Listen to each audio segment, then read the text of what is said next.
एक मैसेज, रुकिए। हमारे स्टूडेंट, हमारे स्कूल गोइंग स्टूडेंट, हमारे कॉलेज गोइंग स्टूडेंट जब भी कोई काम करते हैं, फॉर एग्जाम्पल किसी भी इंटरव्यू की तैयारी, किसी जॉब के लिए या किसी भी एग्जाम को दे रहे, अगर इनका आउटकम अच्छा ना निकले तो दे स्टॉप डूइंग इट।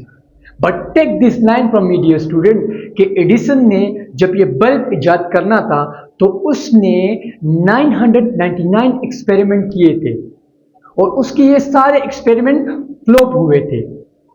तो आपका दिल नहीं करता कि आप भी इस तरह एक्सपेरिमेंट करें, आप भी इतना बड़ा रिवोल्यूशनरी काम करें अपने लाइफ में?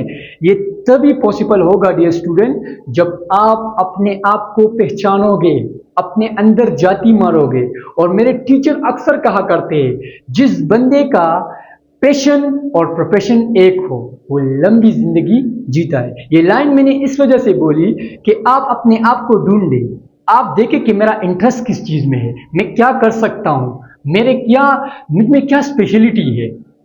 तो स्टे ट्यून जी, स्टे ब्लेस्ड।